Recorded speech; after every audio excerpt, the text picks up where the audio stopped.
we go. And I've got a little me today as well, so you're going to have that. So I have prepped up this little imaginary pocket. Let's imagine that we've got a zipper at the top here or something. Anyway, it's a thing with a turning hole, right? And we want to be hand sewing this. So before we turn it through, I have forgotten to do 2 of these. We need to cut off our corners so we can turn it through. You probably already know that, but I'm just going to add in what I'm doing in case it helps anybody. Then we're going to turn it all the way through. Let's imagine we're turning our bag through, and it's going to be a little bit different to this, isn't it? Let's be honest. And I'm not going to poke out the corners properly. You probably know how to do that. I would normally use a pokey tool, but I haven't got one to hand. I have been known to use scissors, and because this is just a little scrapette, I'm going to live on the edge and I'm going to use my scissors and try and push that out very carefully, very gently with my quilting cotton and hope for the best. Okay, so first thing, well actually you can do it before turning or you can do it afterwards, and that is you can finger press or you can press with an iron that turning hole to get that really nice. Now, the lovely Dawn of Dawn Taylor shared a tip. I forget when it was, but huge thanks to Dawn. You can find her on Facebook and on YouTube actually. What you can do as well before you turn it is when you're sewing up these little ends here, you can stitch all the way along, but you do a backwards and forwards at each end like you would normally, and then you do a long kind of basting stitch along this hole here. Then when you've turned it through, you take out that basting stitch, and because you have pierced through the fabric, obviously this is with cotton, you wouldn't really do this with waterproof canvas if you're using that for a lining. Because you have pierced it along those straight edges, your fabric is going to have that as a memory, and it's going to know to kind of bend in that area, which is pretty cool. So that's another technique you can do. Obviously I haven't done that today. I'm going to imagine that I have pressed that closed, or you can just finger press it. Often when we're at this stage, you've got the whole rest of the bag that you're fighting with. You might not be able to get an iron in there, or you might be using waterproof canvas, something like that you can't put an iron on. So we're just going to give that a good finger press like we have there. Just checking there's any comments. No. Okay, cool. So I've got a few little supplies on my right, which you can't see. Of course, we're going to have our thread. I am using what we call a buttonhole thread or a thicker thread. Lots of people know this as, or this one isn't, but lots of people call it, or use, I should say, Tex 35, Tex 45 for your top stitching, etc. I would not use this for hand sewing closed my hole of the turning hole, because you want to use a thread which is very similar to the makeup of your fabric, which for argument's sake, obviously this is cotton, so I would use a regular Sewell Gutermann. Of course I wouldn't use it in navy blue, I would use it in the pale pink, but that's what you want to use when you're hand sewing up your turning hole. Next we're going to need our needle, of course, so I've just got a regular hand sewing needle there. I like to have quite a small needle sometimes that does often mean a smaller eye. I'm hoping that's not going to be too much of an issue with this thicker thread. But you want to have a small needle because that is going to make smaller holes in your fabric. And of course I am being like as perfect as we can be. If you've only got a slightly bigger needle to hand, you can use that. It's probably going to be on the inside of a pocket, like I say. But if you want to get a really good finish, that's what all these tips are for. So it is a smaller hand sewing needle. Got my thread. Obviously I'm going to have scissors, little snips. What else are we going to have? We might have some pins. I've got mine on a magnet wristband thing. And you might want to have some wax or thread conditioner. So the wax that you normally see, the traditional wax, comes like this. This is a kind of, well, this is very old. I had this at work. You can see it's completely annihilated in there, but it is just a regular haberdashery hand sewing wax. And this is great. It's cheap. You can get it everywhere. You can't really go wrong with a wax. It really helps when you're hand sewing. So if you've done hand sewing before and you found that it gets caught up and in knots, have to warn you, it doesn't magically stop all knots. But if you do find you're getting knots, then a wax is really, really good. Other products that are newer on the market, this is my absolute fave, and this is Thread Heaven. I don't know if it's too hard to get hold of now, but Thread Heaven is an absolute beauty of a product. The packaging is quite annoying because it is kind of like, it's hard to get out once it goes down, but really recommend Thread Heaven. Then another one which is becoming more and more popular, and it smells really nice too, which is a bonus, is So Fine. This one's cotton candy. In fact, it's very new. And this is a wax as well for your thread. So I will show you how to use the cotton candy one, just because it smells the nicest. And that's what we're going to use tonight. While we're talking about hand sewing, I also wanted to share with you this little needle pot, because this is my favourite, more so even than my handmade needle case, which I made at the end when we were on Star Wars. I made these for everybody that was in the fabrication department, which is like the sewing side of Creature Effects, Star Wars 7, The Force Awakens. So I made them all these little needle cases out of some of the extra supplies. I have to share it with you because it's got different fabrics from the show, from the film, I should say, in there. We all got different fabrics. And they're quite not so easy to make out of leather, but they're quite an easy thing to make. However, this one is absolutely fantastic because it feels really nice because it's got like a matte finish to it. And this is from the Prim Advent Calendar, which if you've seen that video, you will recognise it. But it twists up from the bottom, and because it's got a magnet in there, watch them all fall out now, because it's got a magnet in there, it holds all the needles in there. So it's great for travel because it's small, way smaller than the larger needle cases. And I just really, really recommend that. This is the Prim Love range. It is a more expensive range, but yeah, it's just a really nice little thing to have. Right, back to the actual sewing. Obviously, I'm going to pull off my thread, and there's a little trick even for this. So I'm going to pull it off. You shouldn't really have more than, you can't see what I'm doing here, but you shouldn't really have more than an arm's length. Donna says, use Thread Heaven for metallic and rayon threads when I used to cross stitch. There you go, you see. So when you pull off your thread, hopefully you can see that because it is black and it's a thicker thread. You want to twist it in your hand, sort of twist it around. How can I show this? Because I just kind of do it instinctively. Twist it around your right hand and then have it with your left hand. And you kind of want to do it, I need to do it at an angle so you can see. And then you're going to sort of ping the thread, if you can see that, and then let it drop. Do it again. 1, 2, 3. If I don't talk, you might be able to hear it. Let it drop. And the reason why we do that is because when it's put on the spool, it's really tightly wound and it keeps that as a memory. By doing that kind of pinging motion, you help it lose that memory and lose the coils.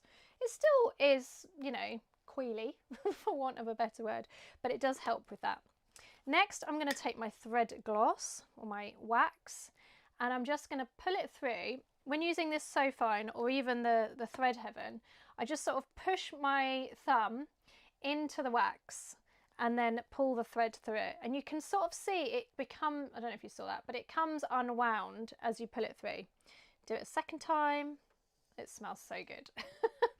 Comes in like 10 different flavours or smells, I think.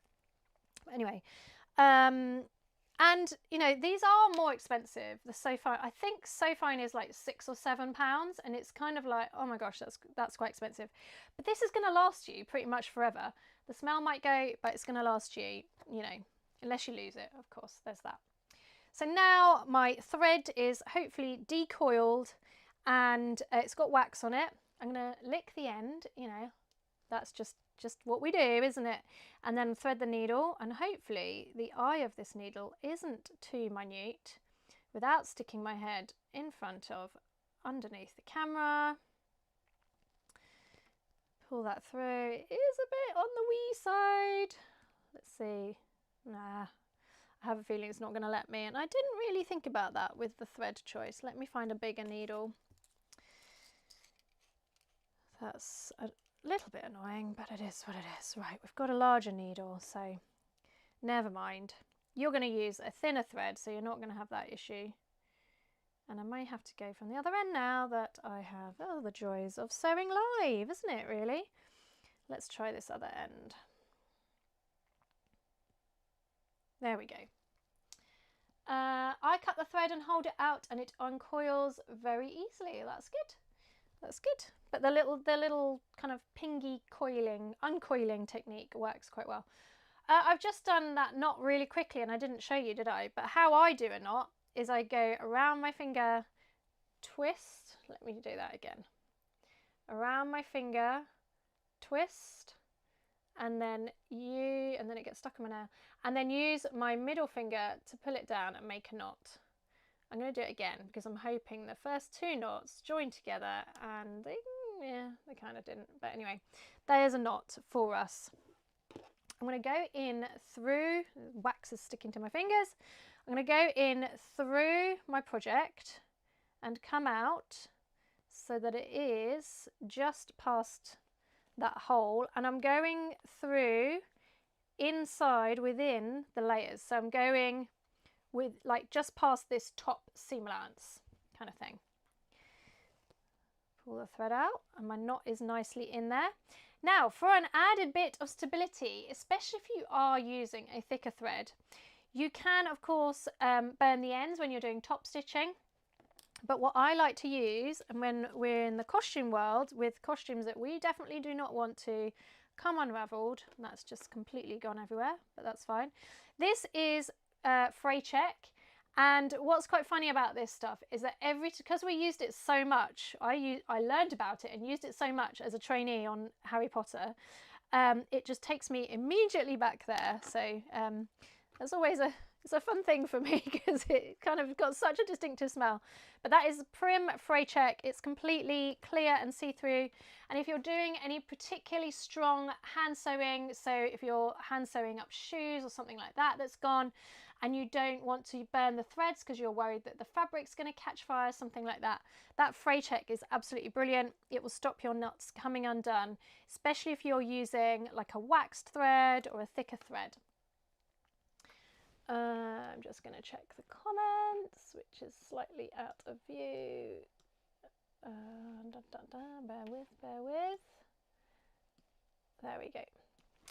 I cut the thread at an angle. That's a great tip, and it makes it easier to thread. Hello, Kite Creates. Kathleen, my mum taught me the same way to make a knot. I was taught to wind the end round the needle and then pull the needle through to get the knot. That's good as well. I like to wrap it around the needle as well. There we go. Just different techniques, isn't it? So it's always good to have these tips as well from you guys as we sew. Right, so I've come out on one side, so I'm coming out on the top side. I'm really hoping you can see that. Maybe I'll lift it up a bit. Then I'm going to go in the other side, which is the front side, I'm going to call it, because it's the side nearest me. And I'm going in and up on that crease line. Okay, so pull the needle out. With any luck, it will not tangle. And then we're going to go back in the back line. Hopefully you can see this, because it is always really hard, especially live, to show you this close. And then we're going to go in and up on the back crease line. And that, my friends, is pretty much it. The end. No, not really. We're going to go along and we're going to carry on doing that. This is called ladder stitch, or we used to call it baseball stitch in the costume world. And if you use a thread which matches your fabric colour-wise and thickness-wise, it's going to be pretty invisible, especially if you do nice small stitches, unlike my huge stitches that I'm doing tonight. Let's see if I can show you it better. Let's see if I can do it from this angle. Probably not. Let's have a go. No. I can't see what I'm doing at that angle, I'm afraid. Okay, so we keep going in and out on each side, front and back, front and back. I find it easier to go from right to left. Other people find it easier going from left to right, and I'm not sure that that does equate to whether you are left or right-handed. It's just how you go, I guess.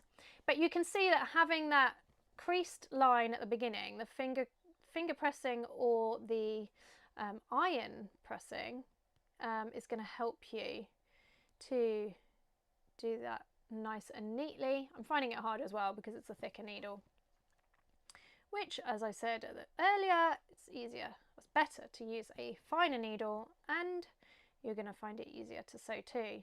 And you can put your head straight over the top of your sewing when you're sewing too. Here we go. So we're nearly at the end now. You can see that my thread has not tangled up at all so far. Famous last words. It is becoming a little bit wound. Can you see that? So what I'm going to do is I'm just going to let it drop. With any luck, my needle won't fall off. Let it unwind. Hopefully the needle won't fall off. There we go. And carry on. But like I say, if you're not going to see this seam, if it is inside a zipper pocket, there is absolutely no reason why you cannot do this seam up on the sewing machine. Unless of course you can't get to it, then that's a good reason, isn't it? But yeah, I wouldn't worry too much if you want to machine sew it. Just wanted to show you, because somebody, I forget, apologies. If you're here or if you're watching afterwards, you'll have to remind me who it was that asked for this. Maybe, I feel it was either Esther or Laura. Maybe it was Laura. Hopefully this helps. It's also a nice thing that you can do in front of the TV at the end of your project. You finish the project, and it's the only thing left to do. You can take your sewing, watch a nice series or box set. We are currently on, I think it's called The Fallout. Is it called The Fallout? Is anybody watching that? It's pretty good. Right, I'm at the end. I am actually at the end. So here, this bit, I'm going to cast off. So what I do, normally the thread of course is invisible, and it does create a little tiny knot on the outside. You could do it invisible. So one way to do it invisible is to go down inside there and then come out. Let's do that. Let's do that, because what you could do, what I was going to say, is you can go in through there, tie it through and pull your needle through. Do that a couple times and cast off. But let's do a truly invisible seam.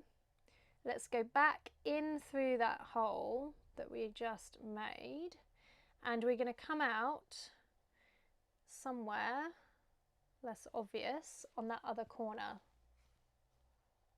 there.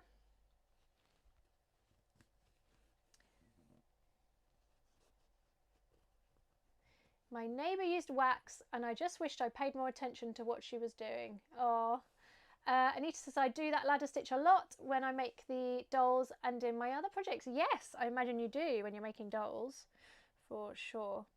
Okay, so then what I do is I find a stitch. Maybe you can see because I have used darker thread, even when I did the machine sewing. Find a stitch and I kind of wrap my thread around it, like so. And then I might do that twice. And then I go back in that seam, so I'm not breaking through the fabric, in that seam, and then back out through another seam, like so. Pull that through, then you can pull that knot in. Hopefully you saw that, made it completely invisible. And then you can cut the thread there, pull it a little bit taut as you do it, making sure you don't cut the fabric, like that. And then with any luck, the loose thread will go inside, and you've got an, would be invisible if it wasn't in black thread. An invisible sewn stitch, nobody will ever know that you've hand stitched it closed. And bonuses, you've just finished your project. Woohoo! So hopefully you found that helpful. That's how we do our ladder stitching when we come to the end of our projects. I'm going to see if there's any more questions, but before I do answer any questions or read out your comments, I also want to remind you as well, next week I am not going to be live, so that will be the 23rd of May, I believe it is.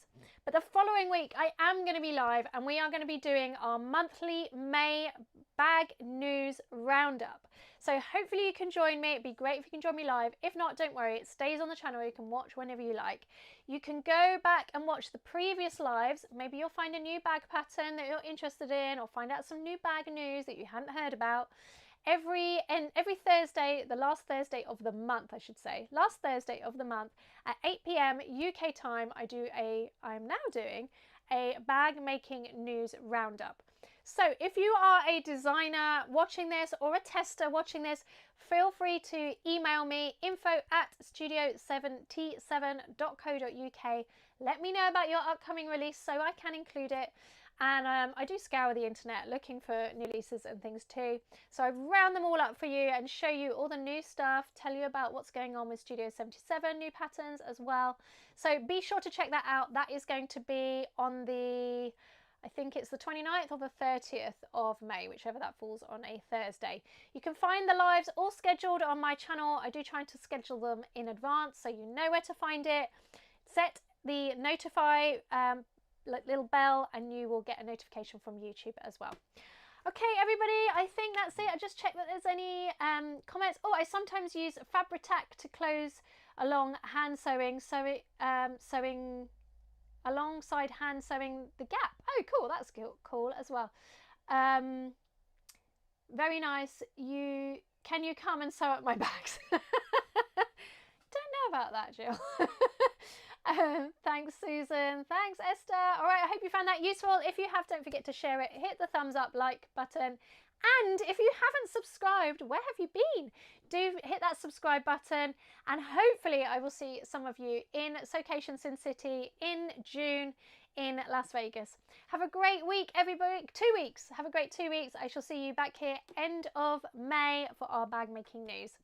You can find all the previous lives as well on the lives tab on my channel. Take care, everybody. Bye. Thanks for joining me.